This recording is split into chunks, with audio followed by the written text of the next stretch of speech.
मंत्रालयाच्या बाहेर सोयाबीन फेकून शेतकऱ्यांनी निषेध व्यक्त केलाय आणि ही थेट दृश्य आपण पाहतोय मंत्रालयाच्या परिसरातली। मंत्रालयाच्या बाहेर रस्त्यावर सोयाबीन फेकून शेतकऱ्यांनी निषेध व्यक्त केलेला आहे। लाईव्ह दृश्य आपण पाहतोय, थेट दृश्य पाहतोय आपण मंत्रालयाच्या मुख्य प्रवेशद्वारावर आहे, जिथून मंत्र्यांना प्रवेश दिला जातो। त्याच प्रवेशद्वारावर आपण जर पाहिलं तर शेतकऱ्यांकडून धान्य जे ते टाकण्यात आलेलं आहे। खरं तर शेतीमालाला हमीभाव मिळत नाही, या पार्श्वभूमीवर शेतकऱ्यांकडून जो येतो हा सगळ्यात महत्त्वाचा जो येतो आता आंदोलनाची भूमिका दाखवत संपूर्ण मंत्रालयाच्या प्रवेशद्वारावर, मुख्य प्रवेशद्वारावर जे की हे धान्य टाकलेलं आपल्याला पाहायला मिळतं। खरं तर आपण जर पाहिलं तर सोयाबीनचा मुद्दा असो किंवा मग इतर मुद्दे जे असो त्या मुद्द्यांवर शेतकरी वारंवार आक्रमक होताना पाहायला मिळतं आणि त्यातच आता एका शेतकऱ्याने मंत्रालयाच्या मुख्य प्रवेशद्वारावर जे ते थेट धान्य फेकलेलं आपल्याला पाहायला मिळतं। यात आपण जर पाहिलं तर अनेक लोक या ठिकाणी काका आपण जर पाहिलं तर नेमकं शेतकऱ्याच्या मुद्द्यावर आता शेतकऱ्यांनी धान्य फेकलेलं पाहायला मिळतं। काय भाव नाही? काहीच भाव नाही, 4-4.5 रुपये, पावणे 4, 4.5, 3, 4.5च्या हाताचे आणि खर्च येतोय 5,000, 4,000 सोयाबीन विक्री चालली। शेतकऱ्यांनी फाशी घ्यायची वेळ आलेली नाही। शेतकरी 6,000चा भाव द्यावा, 6,000चा।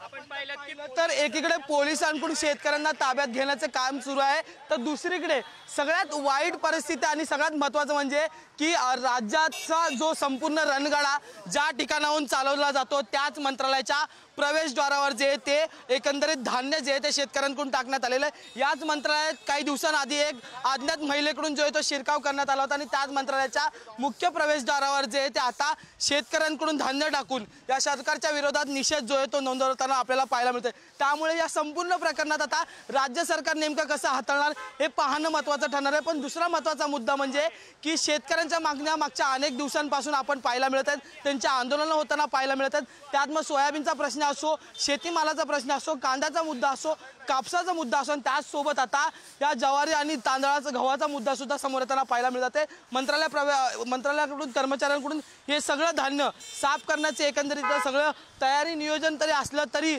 आता थेट शेतकऱ्यांनी सरकारच्या माथ्यावर किंवा मग सरकारचा संपूर्ण कारभार जिथून सुरू असतो त्या मंत्रालयाच्या मुख्य प्रवेशद्वारावर धान्य टाकल्याने या सरकारवर जे ते ताशेरे ओढत प्रश्न विचारलेला पाहायला मिळतात। त्यामुळे सरकार नेमकं आता या शेतकऱ्याच्या एकंदरीत दुःखाला जागा होताना पाहायला मिळणार का हा प्रश्न महत्त्वाचा आहे। दुसरा महत्त्वाचा मुद्दा म्हणजे की सरकारला मागण्यात आलेलं जे त्यांचा हमी भाव आहे तो शेतकऱ्याला मिळणार का हा एक महत्त्वाचा मुद्दा आहे। आणि या आधी आपण जर पाहिलं तर अनेक वेळा टमाटे असतील, कांदे असतील, दूध असतील तो शेतकऱ्यांना रस्त्यावर ओतलेला पाहायला मिळतोय। पण आज थेट ज्या ठिकाणाहून राज्य सरकारचा कारभार चालवला जातो त्या मंत्रालयाच्या मुख्य प्रवेशद्वारावर येऊन शेतकऱ्यांनी धान्य ओतल्याचे सुद्धा दृश्य आता आपल्याला पाहायला मिळतात। व्हिडिओ जर्नलिस्ट प्रकाश भोईरसह मी अजय माने, पुढारी न्यूज, मंत्रालय, मुंबई।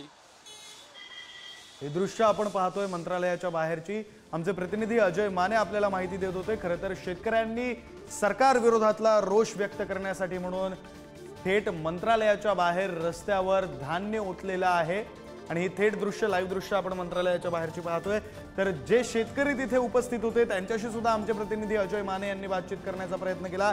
6,000 रुपयांचा हमीभाव मिळावा अशा प्रकारची काहीशी मागणी त्या शेतकऱ्यांनी केली आहे। मात्र सरकार विरोधातला रोष व्यक्त करण्यासाठी जर शेतकऱ्यांना थेट मंत्रालयापर्यंत पोहोचावं लागतं तर ही निश्चितच चिंतेची बाब आहे। कारण मग शेतकरी यांना आपला रोष व्यक्त करण्यासाठी थेट मुंबईमध्ये, देशाच्या आर्थिक राजधानीमध्ये, राज्याच्या राजधानीमध्ये मंत्रालयाच्या गेटपर्यंत पोहोचावं लागतंय आणि तरीही त्यांच्या मागण्या जर पूर्ण होत नसतील, शेतकरी हा अन्नदाता, शेतकरी हा बळीराजा म्हणून आपण शेतकऱ्याकडे पाहत असतो। मात्र याच शेतकऱ्याच्या भावना या अशा प्रकारे जर मंत्रालयाच्या गेटवर, रस्त्यावर धान्य फेकून व्यक्त होत असतील तर ही निश्चितच चिंतेची बाब आहे आणि महाराष्ट्रासाठी, तुमच्या माझ्यासाठी ही शर्मेची बाब सुद्धा आहे। ही लाईव्ह दृश्य आपण पाहतोय मंत्रालयाच्या प्रवेशद्वारावर शेतकऱ्यांनी फेकलेल्या धान्याची, शेतकऱ्यांनी फेकलेल्या सोयाबीनची लाईव्ह दृश्य आपण पाहतोय।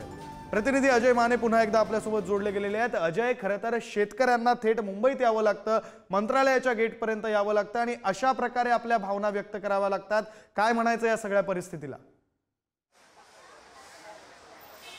विक्रांत, अगदी चिंतेची आणि गंभीर बाब ही आपण म्हणू शकतो, कारण की या आधी सुद्धा टोमॅटो असतील, कांदा असेल, दूध शेतकऱ्यांनी त्यांच्या गावात जिल्हाधिकारी कार्यालयासमोर ओतलेलं आपल्याला पाहायला मिळालं होतं। पण आता थेट महाराष्ट्र सरकारचा कारभार ज्या मंत्रालयातून चालला जातो त्या मंत्रालयाच्या मुख्य प्रवेशद्वारावर जे तो शेतकरी येऊन आंदोलन करताना पाहायला मिळत आहे, निषेध व्यक्त करताना पाहायला मिळत आहे।